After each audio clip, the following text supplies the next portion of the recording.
Hello everyone! As has been the case every Saturday for a while, we take another dive into the mysterious world of the Forgotten Languages website, exploring its ties with UFOs. Today topics include time reversibility and other mysterious adventures.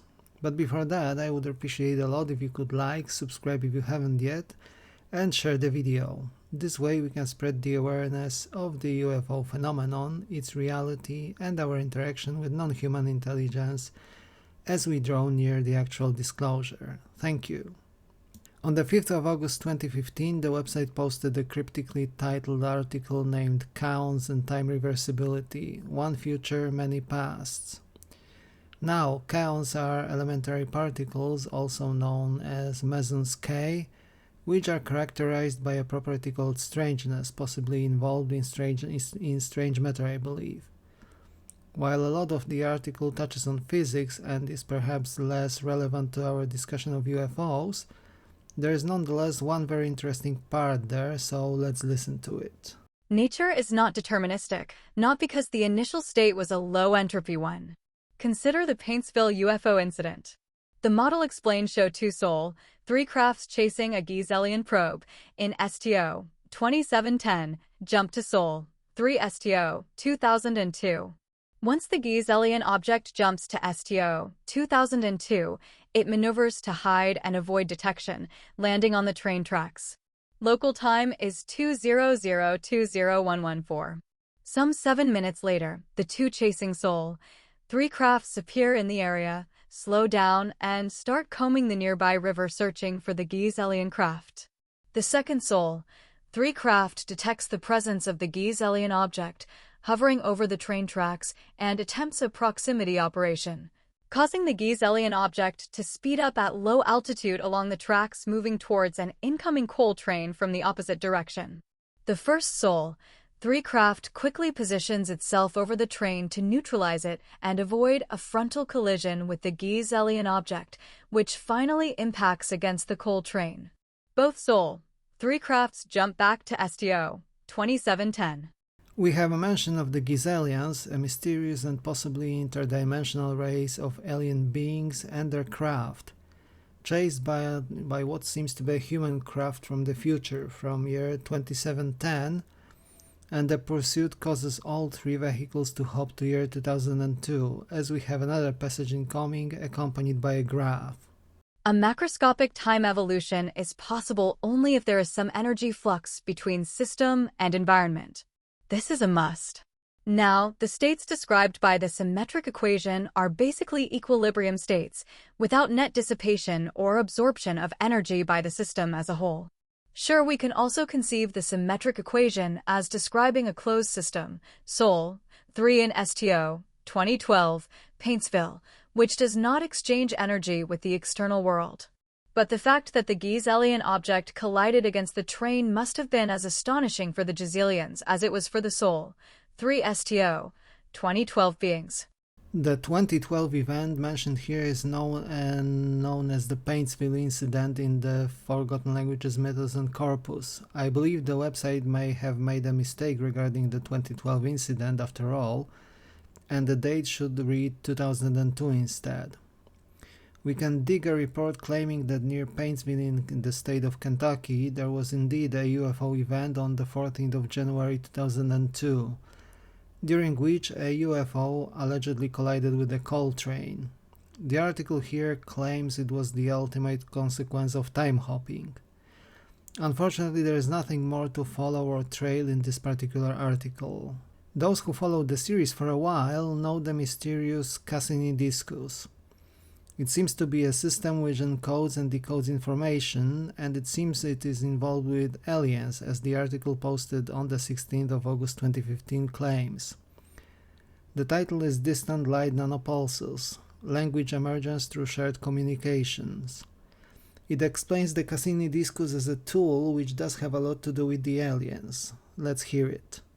The discus is a tool needed to decipher what they are trying to communicate to us, in their own words, out of the depths of who they are and where they come from. We therefore need any interpreter we can muster if we wish to fully understand what they are communicating to us. The beauty of the discus is that it operates as a language creation tool. It seems they know we will not be able to understand their language, and it may be they also accept they will not understand ours.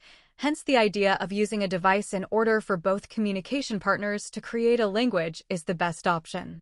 Language emerges naturally during this interaction between us and them, a language which just serves the specific purpose it was intended for, to establish a contact.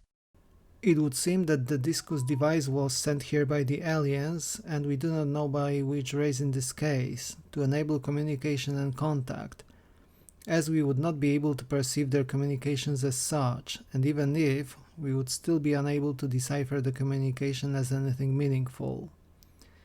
The Diskus seems to be able to create languages and thus enable us to understand the alien messages.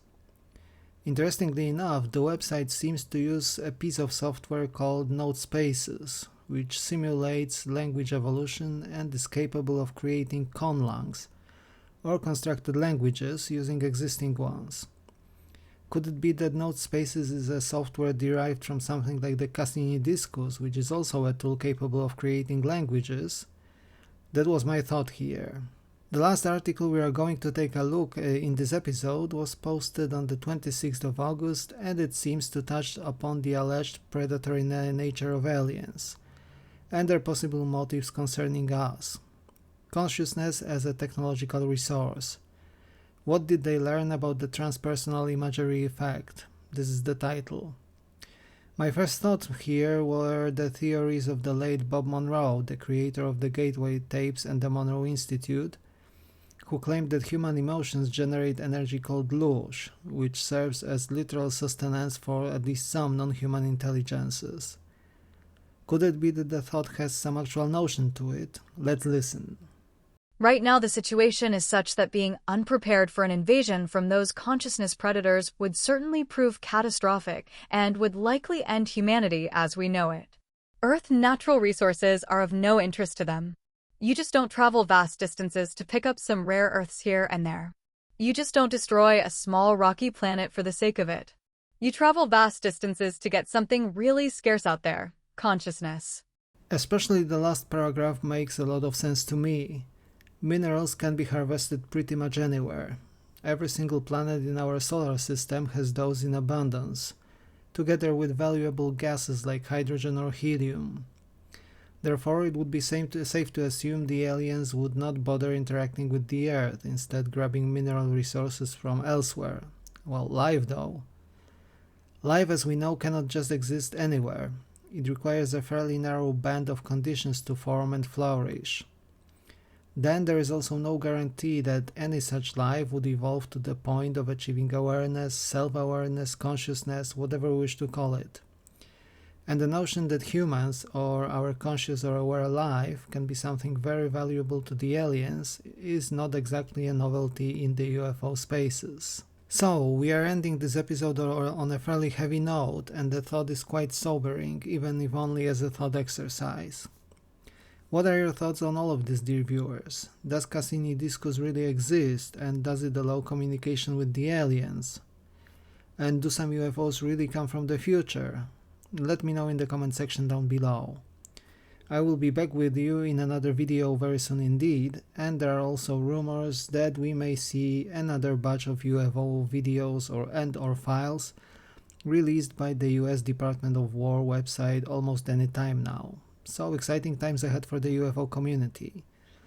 Thank you for watching, stay warm, and see you soon. Take care.